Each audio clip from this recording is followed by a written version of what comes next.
जो पूरे मुल्क के लिए जो डेट है वही डेट असम के लिए भी हो। हम लोग जिस बेंच के सामने हैं वो जस्टिस चंचूड़ की बेंच है। Justice Chandrachud, justice M R Shah, justice Narasimha, justice Seema Kohli. अब जो हालात बन रहे हैं कि ये एनआरसी जो थी वो इसका रीवेरिफिकेशन होना चाहिए, ये बात रेस की गई। सुप्रीम कोर्ट ने कहा कि हमने जो प्रोसेस बनाई है उसका, मगर एक बात हमें बहुत बुनियादी समझनी है कि मुसलमान को जो परेशान कर रहे हैं वो हिंदू परेशान नहीं कर रहे हैं, वो कुछ मफाद परस्त सियासी लोग परेशान कर रहे हैं।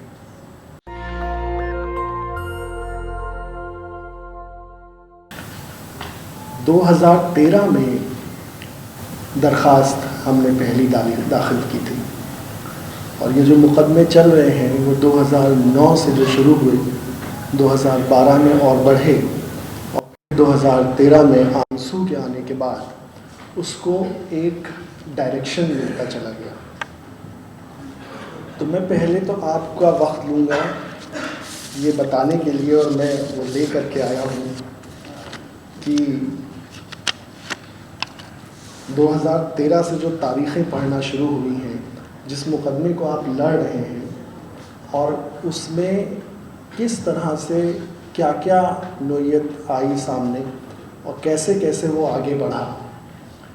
सबसे पहले एक 20 जुलाई 2009 को चीफ जस्टिस उस वक्त के बालाकृष्णन साहब और जस्टिस पी सदाशिवम जो बाद में चीफ जस्टिस बने, उन्होंने नोटिस जारी किया था आसाम पब्लिक वर्क वाले केस में। तो 2009 में जो पहली नोटिस जारी हुई वो आसाम पब्लिक वर्क के मैटर में हुई, फिर वो ज़्यादा आगे कुछ बढ़ा नहीं। उसके बाद फिर 2012 में आसाम सम्मिलिता महासंघ ने रिट दाखिल की और वो 2013 में आकर के उस मुकदमे के साथ टैग हो गए। अब दोनों मुकदमे एक साथ चल रहे थे। उनका एक बुनियादी मकसद ये था कि ये जो 1971 की कट ऑफ डेट है ये मुख्तलिफ क्यों हो, जो पूरे मुल्क के लिए जो डेट है वही डेट असम के लिए भी हो। ये बहस चलती रही और फिर आकर के 2014 में जस्टिस रंजन गोगोई साहब और जस्टिस नरीमन ने 17 दिसंबर 2014 को एक 13 सवाल फॉर्मुलेट किए, 13 क्वेश्चंस जो थे वो फॉर्मुलेट किए और उन 13 सवालों का लबिलवाब ये था, उसका जो हासिल ये था कि कट ऑफ जो है वो मुख्तलिफ आसाम के लिए अगर क्यों हो, क्योंकि अगर वो होगी तो जो आसाम के लोगों का आर्टिकल 29 में राइट्स हैं कल्चर को लेकर के, कल्चर को कंजर्व करने के लिए, प्रिजर्व करने के लिए, वो वायलेट होंगे और उनका जो बराबरी का राइट है आर्टिकल 14 में वो वायलेट होगा। और एक सिलसिलेवार उन्होंने 13 के 13 सवाल खड़े किए और वो 13 सवाल को लार्जर बेंच में रेफ़र किया। अब वो अल्टीमेटली अब कॉन्स्टिट्यूशन बेंच को रेफ़र हुआ। तो जो कल मुकदमा था वो उससे पहले एक पेशी लगी थी, क्योंकि जस्टिस ललित ने आने के बाद ये 2014 से जो और उससे पहले से जो कॉन्स्टिट्यूशन बेंचेस नहीं बनी थी वो कॉन्स्टिट्यूशन बेंचेस बना दी। हम लोग जिस बेंच के सामने हैं वो जस्टिस चंचूड़ की बेंच है।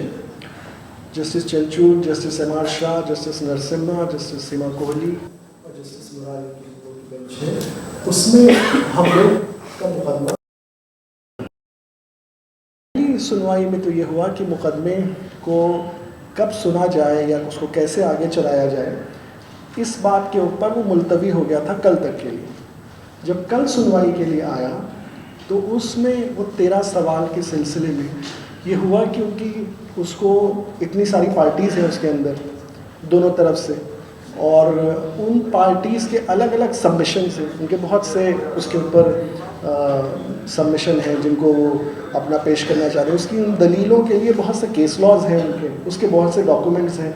तो उसके लिए उन्होंने ये तय किया कि दोनों हिस्सों से एक एक वकील को तय करेंगे कि वो उन सब को इकट्ठा करे, पहले तो उन सब को जमा करें, उसको फॉर्मुलेट करें और उसको दाखिल करें। तो उसमें एक उनकी तरफ से वकील बनाया गया सरकार ने और जो बाकी प्राइवेट पार्टीज़ हैं उनकी तरफ से आपके मुझ खादिम को उन्होंने बनाया ज़िम्मेदार। अब वो जो सवाल थे 13, अब वो आइंदा उसमें बहस होगी, उसके लिए सारी चीज़ें की जाएंगी, लेकिन उसका फ़कत एक जो बुनियादी हिस्सा है कि 1971 की कट ऑफ डेट को क्यों ना हटा दिया जाए। अच्छा, जब 2014 में ये रेफरेंस हो गया तो जो एनआरसी की बेंच थी वो जो मुकदमे को देख रही थी, क्योंकि उनका ये मकसद ये भी था उस मुकदमे का जो 562 और 274 थे जो 2009-2012 में दाखिल हुए कि आसाम में एनआरसी कराई जाए, उस बात को लेकर के आगे चलते हुए सुप्रीम कोर्ट की जो बेंच थी उसने मॉनिटरिंग करना शुरू की। तो सबसे पहले तो सुप्रीम कोर्ट ने एक कमेटी अपॉइंट की फॉर्मर जजेस की किस तरह से एनआरसी को तैयार किया जाए, उसकी प्रिपरेशन की मॉडलिटीज़ क्या हो। 2015 में वो ऑर्डर हुआ। फिर कोर्ट ने स्टेट गवर्नमेंट को ऑर्डर दिया कि आप अपडेशन के सिलसिले में जिन अफसरों को ये जिम्मेदारी दें उन्हें कोई और जिम्मेदारी ना दें ताकि वो फारिग रहें इस जिम्मेदारी को करने के लिए। उसके बाद फाइनेंस और होम मिनिस्ट्रीज़ जो थी सेंट्रल गवर्नमेंट की और इवन एक्सटर्नल अफेयर मिनिस्ट्री की, उनसे कहा गया कि जो डेटा है जो स्टेट कोऑर्डिनेटर अपॉइंट हुआ था उसके पास पैन के सिलसिले में, इलेक्टोरल रोल्स के सिलसिले में, पासपोर्ट के सिलसिले में, उसका वेरिफिकेशन कर लीजिए। ये ऑर्डर है 13 जनवरी 2016 को। उसके बाद फिर 26 अक्टूबर 2016 में स्टेट कोऑर्डिनेटर ने रिपोर्ट एक दाखिल की, ये कहते हुए कि क्या क्या उन्होंने आगे तैयारी कर ली है और वो उनको क्या क्या और चाहिए। उसमें एक उनकी ये भी डिमांड थी कि जो 28 स्टेट्स हैं उनसे भी रिस्पांस मांगा जाए, क्योंकि बहुत से लोग वहाँ रहते हैं, कुछ चीज़ें डॉक्यूमेंट्स वहाँ के ऊपर भी इन्वॉल्व हैं, तो जो लोग यहाँ के हैं मुकीम उनके डॉक्यूमेंट्स उन स्टेट से भी वेरीफाई किए जाए। फिर 2016 में दिसंबर में प्रतीक हजेला साहब ने एक और रिपोर्ट दाखिल की और उसके बाद कोर्ट ने 16 स्टेट्स के चीफ सेक्रेटरीज़ को ऑर्डर किया कि वो जल्द से जल्द एनआरसी के कोऑर्डिनेटर की जो रिक्वेस्ट है वेरिफिकेशन की उसको जल्द से जल्द उसको पूरा करें। और एक्सटर्नल अफेयर मिनिस्ट्री को ये हुक्म दिया कि वो 11 मुल्कों से जो वेरिफिकेशन है डॉक्यूमेंट्स के वो कराएं। ये सब प्रोसीडिंग्स में जो इलेक्शन कमीशन था उसको भी शामिल किया गया कि इलेक्शन कमीशन भी उस प्रोसेस में शामिल रहे। फिर 2017 में 14 फरवरी 2017 को स्टेट कोऑर्डिनेटर ने एक जजेस को चेंबर में एक पावर पॉइंट प्रेजेंटेशन दिया कि वो एक्सरसाइज कैसे करेंगे, क्योंकि अभी तक यही बात ढूंढी जा रही है कि एनआरसी को कैसे किया जाए। उसके जो बुनियादी ढांचा है वो कैसे बनाया जाए, उस बुनियादी ढांचे में डॉक्यूमेंट्स कैसे लिए जाएं, उन डॉक्यूमेंट्स की अपनी क्या हैसियत है, उनकी पायदारी, उसको पहले से टेस्ट किया जाए। ये तमाम कवायद चल रही है। अभी ये नहीं तय हो पाया है कि वो क्या स्ट्रक्चर होगा। इस प्रेजेंटेशन में जो हुआ उसमें एडिशनल सॉलिसिटर जनरल मौजूद थे और असम के स्टैंडिंग काउंसिल थे, चीफ सेक्रेटरी साहब थे, रजिस्ट्रार जनरल ऑफ इंडिया थे, ये सब लोग इसके अंदर शामिल थे। फिर उसके बाद 2017 नवंबर में एक पार्शियल 2 करोड़ लोगों के लिए ऑर्डर किया गया कि 31 दिसंबर 2017 तक पब्लिश किया जाए जो एनआरसी के सिलसिले में लिस्ट है उसको पब्लिश करने के लिए। और उसके बाद फिर उन्होंने उसके अंदर ये रीजंस आए कि अभी उसको पब्लिश मतलब उसको आगे नहीं बढ़ाया जा सकता, इस प्रोसेस को और ज़्यादा टाइम चाहिए, और वो और टाइम फिर अगली तमाम पेशियों में वो टाइम मांगा जाने लगा। लेकिन फिर अल्टीमेटली 31 जुलाई में जो ढांचा फिर उसके बाद उस प्रेजेंटेशन के बाद जो तैयार हुआ कि क्या क्या चीज़ें शामिल की जा सकती हैं, क्या क्या नहीं शामिल की जा सकती हैं, उसमें हम लोग से भी राय ली गई और दूसरे लोगों से भी राय ली गई और उसके बाद फिर एक ढांचा उन्होंने एक उसको तैयार किया। मगर वो जो ढांचा तैयार हुआ वो ये नहीं था फाइनल था। Even during the process of वो एनआरसी उसमें जो उसमें डिफ़िकल्टीज़ आ रही थी, उसमें मुश्किलात आ रही थी, उसको सॉल्व करने के लिए उसके सिलसिले में तरमीम भी होती रही और वो तरमीम का भी सिलसिला चलता रहा। जो स्टेट कोऑर्डिनेटर इस पूरी प्रोसेस को करने के लिए ज़िम्मेदार था वो डायरेक्टली रिपोर्ट कर रहे थे सुप्रीम कोर्ट को। और इस सब के पीछे एक और बैकग्राउंड है, वो मैं उस पर बाद में आऊँगा, मैं ये बस मुख्तसर सी बात ख़त्म कर लूँ कि 31 जुलाई को तकरीबन जो रिपोर्ट आई, जो स्टेट कोऑर्डिनेटर ने इन्फॉर्म किया कि हमने जो ड्राफ्ट पब्लिश किया है 31 जुलाई 2018 को, उसके अंदर तकरीबन 40,70,707 इंडिविजुअल्स ऐसे हैं जो ड्राफ्ट एनआरसी से बाहर हैं। फिर कोर्ट ने ये हुक्म जारी किया कि जो क्लेम्स और ऑब्जेक्शंस का प्रोसेस है उसको लॉन्च कर दिया जाए और स्टैंडर्ड ऑपरेटिंग, अच्छा क्लेम्स, जब ये प्रोसेस हो गई तो क्लेम्स एंड ऑब्जेक्शंस का भी एक डिवाइस करना था कि अब उसका क्या प्रोसीजर होगा, वो एक पूरा एक मरहला था और उस प्रोसेस को आगे बढ़ाया गया कि उसको कैसे किया जाए। उसके बाद फिर अगस्त में जुलाई में 2 पेशियाँ हुई, फिर अगस्त में 2 पेशियाँ हुई, फिर सितंबर में 2018 के 2 पेशियाँ हुई, फिर अक्टूबर में एक पेशी हुई और फिर नवंबर में पेशी हुई। और उसमें जो फाइनली जस्टिस रंजन, उस वक्त justice Ranjan Gogoi chief justice हो गए थे, जो chief justice Ranjan Gogoi justice Nariman ने कि स्टेट कोऑर्डिनेटर ने जो चीज़ें प्रपोज़ की थी वो उन्होंने फाइनली, हमारी भी बात उसमें काफ़ी मानी गई। कुछ डॉक्यूमेंट्स ऐसे थे जिनको हम चाहते थे एक्सक्लूड किया जाए, जो पायदारी नहीं थी, वो कुछ एक्सक्लूड भी किए गए और कुछ उनके जो थे वो माने भी गए। और अल्टीमेटली उन्होंने एक डेट प्रिस्क्राइब की कि क्लेम्स जो हैं वो 15 दिसंबर 2018 तक सबको दाखिल करना होगा। जो नोटिस इशू करने का वक्त है वो 15 जनवरी 2019 तक होगा। फिर जो वेरिफिकेशन होगा वो 1 फरवरी से शुरू होगा। तो इस तरह से वो वेरिफिकेशन की प्रोसेस जो क्लेम्स और ऑब्जेक्शंस के थे वो कंप्लीट हुए और उसके बाद जो पब्लिकेशन हुआ उसके अंदर जो टोटल लोग 31 अगस्त 2019 को जो फाइनल एनआरसी पब्लिश हुआ उसमें 3,11,21,004 लोग जो हैं वो एलिजिबल पाए गए और सिर्फ 19,06,657 लोग उससे बाहर हुए जिनको मज़ीद क्लेम करने की, अपील करने का पूरा एक मौका है। अब इस सब के पीछे एक बैकग्राउंड आप ये देखिए कि जब 1971 में बंटवारा हुआ, जब बांग्लादेश बना, उसके बाद से एक ये डिमांड थी कि बहुत से लोग जो है वो बांग्लादेश से यहाँ आ गए हैं और वो एक डिमांड इतनी बढ़ती गई कि 1900 उससे एक हालात इतने ख़राब हुए कि उसको फिर एक सेटल किया असम के अकॉर्ड ने और वो 1985 के अंदर वो सेटल हो गया। और उसके बाद उसमें ये कट ऑफ तय हुई, यानी 1985 में 1971 की कट ऑफ डेट तय हुई। उस कट ऑफ डेट के बावजूद भी एक, और उसके अंदर और भी चीज़ें थी कि एनआरसी भी होगी और डेवलपमेंट की भी चीज़ें थी, तमाम चीज़ें थी। उस सब के बावजूद भी एक उस वक्त एक सोशल एक्टिविस्ट थे सर्बानंद सोनोवाल साहब, उन्होंने सुप्रीम कोर्ट को अप्रोच किया आईएमडीटी को लेकर के और ये कहा कि यहाँ लाखों करोड़ों लोग हैं जो घुसपैठिए हैं जो यहाँ मौजूद हैं। उसके ऊपर एक रिपोर्ट थी गवर्नर साहब की 2005 की और उससे पहले की, और उसके बाद सर्बानंद सोनोवाल में उस रिपोर्ट के बेसिस पे, क्योंकि गवर्नर साहब ने बात लिखी कि यहाँ बहुत लोग बाहर के मौजूद हैं। और एक बात ये एक आ गई आम तौर पे कि वहाँ बहुत से लोग बाहर के मौजूद हैं जिसको डिटेक्ट नहीं किया गया है।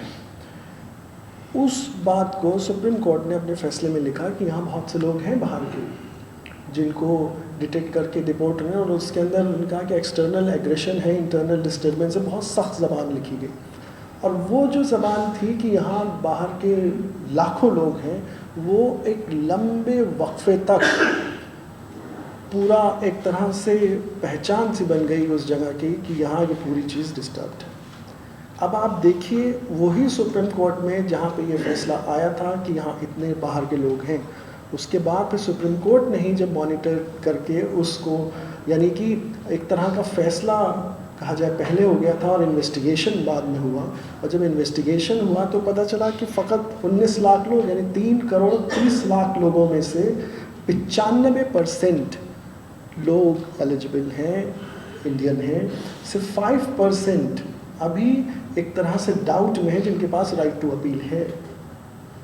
तो वो बात कहाँ गई कि करोड़ों लोग और लाखों लोग यहाँ के ऊपर मौजूद हैं।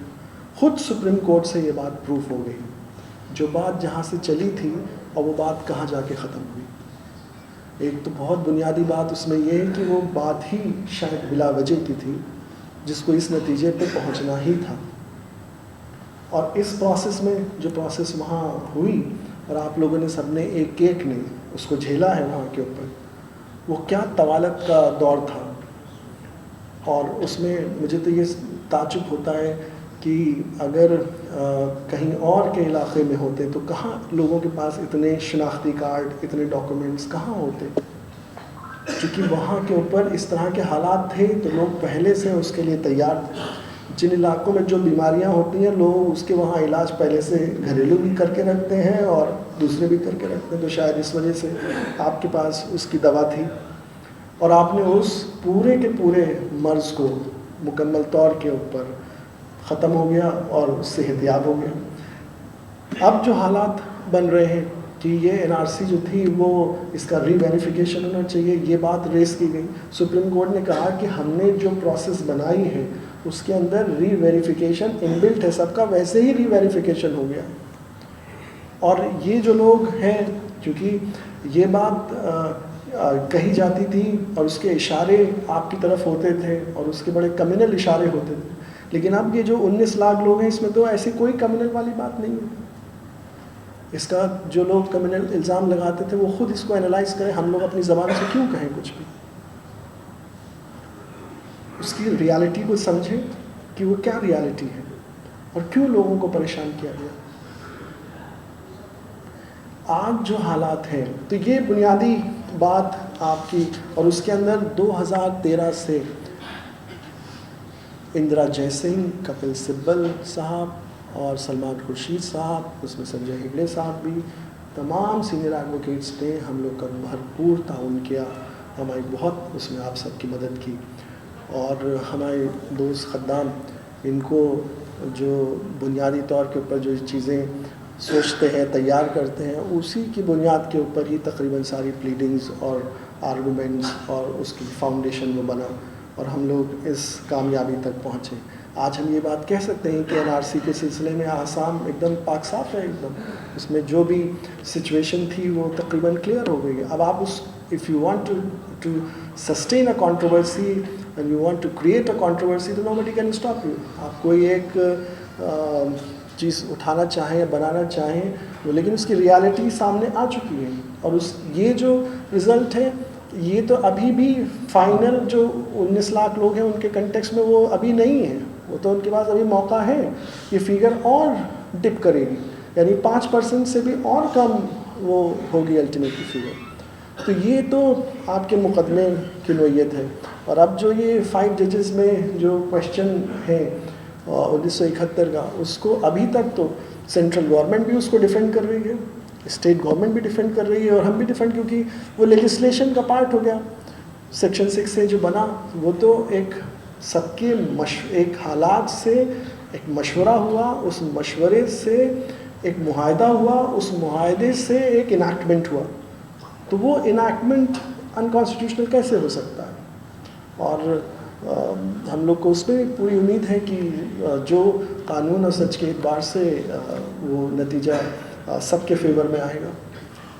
अब एक आखिरी बात मैं ये कहना चाहूँगा कि देखिए जो हालात हैं आपके यहाँ भी, आपने जो सबसे ज़्यादा उन हालात को झेला पूरे मुल्क में भी, वो हालात ये हैं कि ये बात ठीक है कि मुसलमान परेशान किया जा रहा है और कस्दन परेशान किया जा रहा है, मगर एक बात हमें बहुत बुनियादी समझनी है कि मुसलमान को जो परेशान कर रहे हैं वो हिंदू परेशान नहीं कर रहे हैं, वो कुछ मफाद परस्त सियासी लोग परेशान कर रहे हैं। हम उसको ये बिल्कुल नहीं कहेंगे कि ये हिंदू और मुसलमान की कहीं लड़ाई नहीं है। कुछ लोग जो सियासत का उन्होंने एक मॉडल तैयार किया है, उस सियासत के मॉडल बनाम मुसलमान, बनाम आवाम, बनाम मुल्क, बनाम सब चीज़ें, लेकिन वो लड़ाई बिल्कुल भी हिंदू मुसलमान नहीं है। 1100 साल से हिंदू मुसलमान राजी खुशी यहाँ रह रहे हैं। अभी एक एक्सपर्ट मिले थे, वो कह रहे थे कि 1890 या कब तक का जो रिकॉर्ड है उसमें 700 साल में तो 7 या 6 अगर मुसलमान और हिंदू के कोई झगड़े हैं तो रिकॉर्डेड है। तो 700 साल से कोई झगड़े नहीं होंगे, 70 साल में इतने झगड़े हो जाएंगे। तो कोई तो है जो निज़ाम हस्ती चला रहा है। तो इस बात को सोचना होगा। जब हम ये बात कहते हैं कि हिंदू मुसलमान का झगड़ा है, तो हम उस बात की तायीद करते हैं जो वो चाहते हैं कि हम कहें। हम ये बिल्कुल नहीं कहेंगे। हिंदू और मुसलमान जिस तरह से रहते आए हैं 1100 साल से, वैसे 1100 साल से हज़ारों साल तक रहते रहेंगे। ये जो मॉडल है, ये जो सोच है, ये जो सनक है, ये जो बीमारी है, ये वक्ती है और ये वक्ती बीमारी दूर होगी। आपको उम्मीद के साथ, हौसले के साथ और उन सबसे बड़ी चीज़ सूझबूझ के साथ इसको डील करना है। और मेरे ख्याल से इस मुल्क में जितना ज़्यादा आसाम के लोगों ने सूझबूझ दिखाई है, ख़ासतौर से आप मुसलमानों ने और तमाम तंजीमों ने जो सूझबूझ दिखाई है, वो बेमिसाल है इस मुल्क में, बेमिसाल है। इतने प्रोवोकेशन, इतने संगीन हालात के बावजूद आपने कहीं पे भी इस तरह की कोई कानून को हाथ में लेने की कोई चीज़ नहीं की, बल्कि आपने अपनी पूरी जान और सलाहियत हम जैसे लोगों के ऊपर सलाहियत लगा करके उसको मुकदमा लड़ के कामयाबी को हासिल किया। वही तरीक़ा है। और मैं बस आखिरी एक और बात कहूँगा कि जब भी इस तरह के आपको हालात लगें कि ये इतनी ज़्यादा हमारे साथ ज़्यादती हो रही है और हम उसके लिए, तो उस वक्त आप मुझे, मेरी दरख्वास्त है कि आप सिर्फ उस वक्त हुज़ूर पाक सल्लल्लाहु अलैहि वसल्लम की जो बायोग्राफ़ी है या उसकी तफसीर है, उसका एक पेज भी अगर पढ़ लेंगे तो आपको किसी से नफ़रत नहीं लगेगी। आपको कोई दुश्मन नहीं लगेगा, आपको कोई भी किसी से बदगुमानी होगी वो दूर हो जाएगी। तो उसका एक वर्क़ जो है वो पढ़ लिया कीजिए, जब हालात बुरे होने लगेंगे आपको लगे कि ये कुछ ज़्यादा हो गया। बहुत बहुत शुक्रिया आपका, आपने मुझे बुलाया। नेशनल दस्तक की आपसे गुजारिश है कि अगर इसको बचाना चाहते हैं तो नेशनल दस्तक को सब्सक्राइब करने के लिए रेड कलर के सब्सक्राइब बटन को दबाएं, फिर बेल आइकन की घंटी दबाएं।